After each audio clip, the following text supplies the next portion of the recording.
Welcome to sir, welcome చేస్తాం. ఈ proudly చేయాల్సిందిగా రైతా మేడం గారిని కోరుతున్నాం. మీరు అంటే మీరు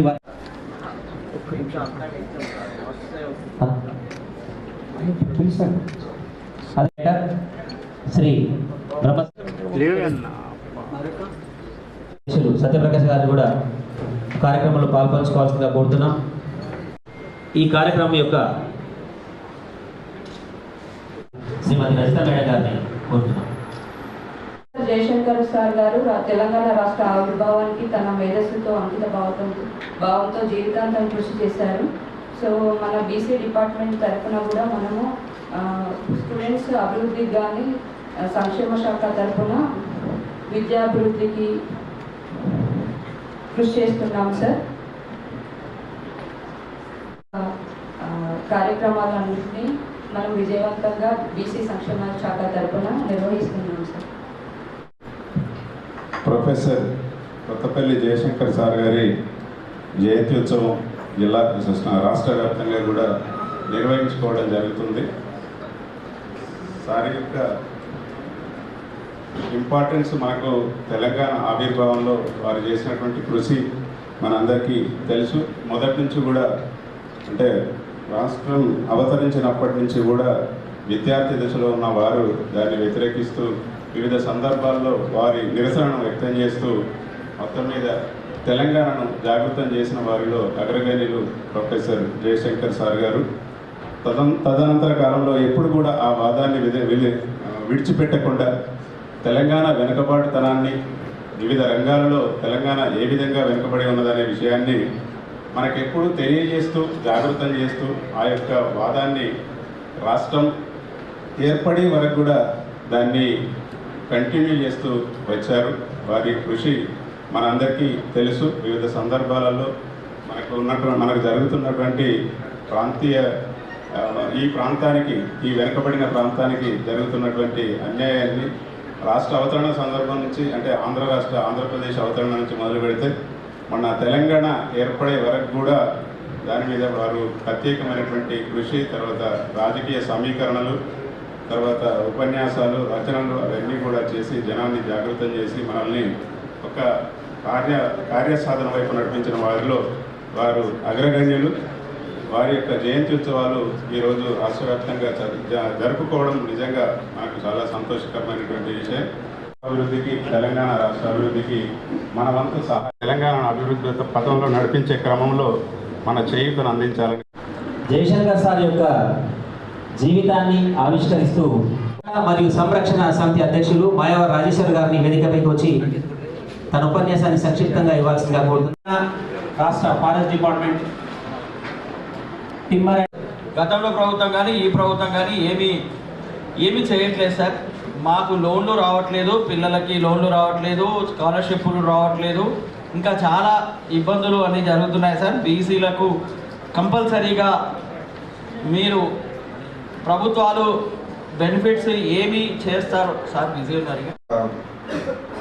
ప్రొఫెసర్ కొత్తపల్లి జయశంకర్ గారి జయంతి కార్యక్రమంలో ఈరోజు మనతో ఉన్న బీసీ, ఎస్టీ, ఎస్సీ, మైనారిటీ సంఘాల నాయకులు, అదేవిధంగా స్టేజ్ మీద ఉన్నటువంటి ఆఫీసర్స్ అందరికీ నా యొక్క నమస్కారం. ఇన్ఫ్యాక్ట్ ఈరోజు ఒక శుభదినం రోజు నేను చార్జ్ కూడా తీసుకుంటున్నాను.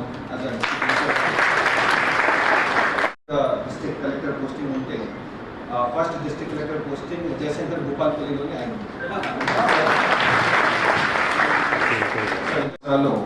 అక్కడ సేవ చేయడానికి నాకు అవకాశం వచ్చింది.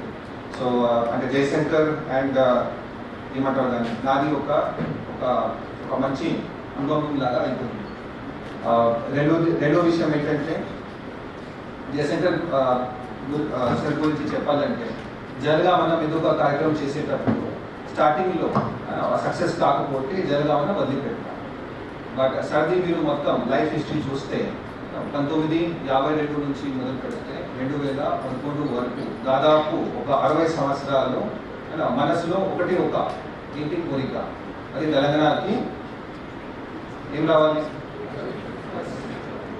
తెలంగాణ ఒక కొత్త రాష్ట్రంగా ఏర్పడాలి. ఇన్ఫ్యాక్ట్ ఒక స్టోరీ కూడా ఉంది. ఒక వ్యక్తి ఒక సాధు దగ్గరికి పోయారు. సాధు దగ్గరికి పోయిన తర్వాత నాకు దేవుడి దర్శనం ఎప్పుడు అవుతుంది అనేది అడిగారు. సాధు ఏం చేశారంటే ఆ వ్యక్తి తల పట్టుకొని నీళ్ళలో ముంచారు. నీళ్ళలో ముంచిన తర్వాత అడిగారు, మీరు కింద నీళ్ళలో ఉన్నప్పుడు మీ కోరిక ఏంటి? సో ఆక్సిజన్ చెప్పారు. నాకు ఆక్సిజన్ ఎప్పుడు వస్తుంది ఈ కోరిక. సో ఆ వ్యక్తికి ఏం చెప్పారంటే 24/7 మీ మనస్సులో దేవుడు దర్శనం చేయడానికి కూడా అట్లా కోరిక ఉంటే ఖచ్చితంగా మీకు దేవుడి దర్శనం అయిపోతుంది.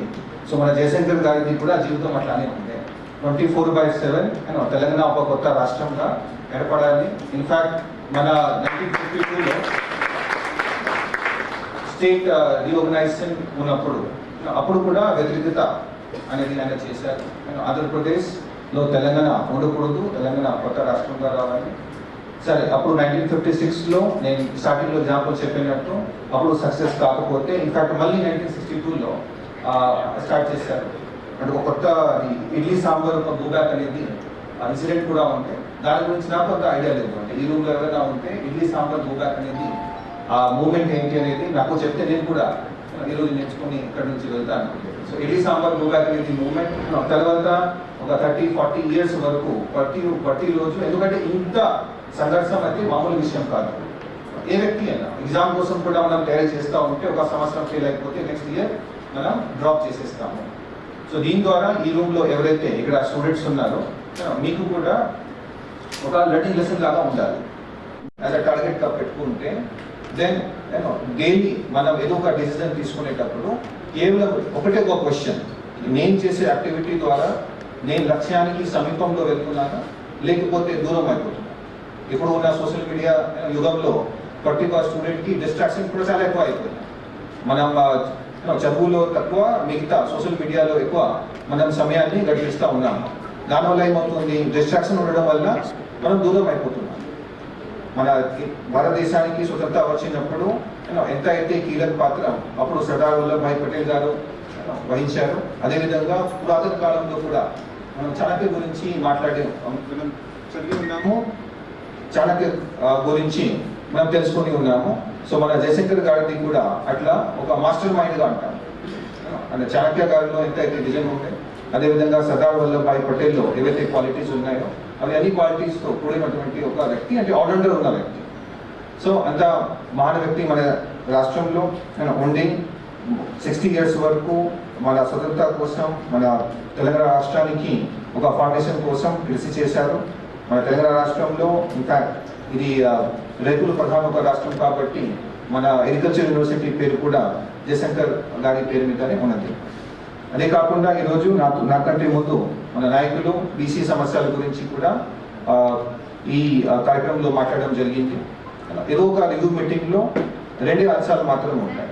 ఒకటేమో జిల్లా స్థాయిలో సాల్వ్ అయ్యే సమస్యలు, అది ఖచ్చితంగా నాకు షార్ట్ పీరియడ్ ఉన్నప్పటికీ కూడా నా లెవెల్లో ఏమైనా అయి ఉంటే ఈ మీటింగ్లో కాకుండా మీరు తర్వాత కూడా నాతో కలిసి మీది ఏవైతే రిప్రజెంటేషన్స్ ఉన్నాయో, అది భూమి సంబంధించిన కావచ్చు లేకపోతే వేరే ఇతర సమస్యలు కావచ్చు, తప్పనిసరిగా సాల్వ్ చేయడానికి దిశలో ప్రయత్నం చేస్తాము. అవి కాకుండా కొన్ని సమస్యలకి మేబీ యాజ్ అ డిస్ట్రిక్ట్ కలెక్టర్గా నా దగ్గర సమాధానం ఉండకపోవచ్చు. వాటికి అది స్టేట్ లెవెల్లో కానీ సెంట్రల్ లెవెల్లో డిస్కస్ చేయాల్సిన విషయాలు ఉంటాయి. అవి కూడా అప్పుడప్పుడు నాకు టైం వస్తే అది స్టేట్ లెవెల్లో మీటింగ్లో కానీ నేషనల్ లెవెల్ మీటింగ్లో తప్పనిసరిగా మీ ఇచ్చినటువంటి కోరికలు కానీ మీ ఇచ్చినటువంటి సజెషన్స్ కానీ ఆ ప్లాట్ఫామ్లో కూడా నేను తప్పనిసరిగా డిస్కస్ చేస్తాను. ఈరోజు ఇంతమంది ఇక్కడికి వచ్చి ఈ కార్యక్రమాన్ని సక్సెస్ చేసినందుకు అందరికీ ధన్యవాదాలు తెలియజేస్తూ నేను ముగిస్తున్నాను. జై హింద్, జై తెలంగాణ.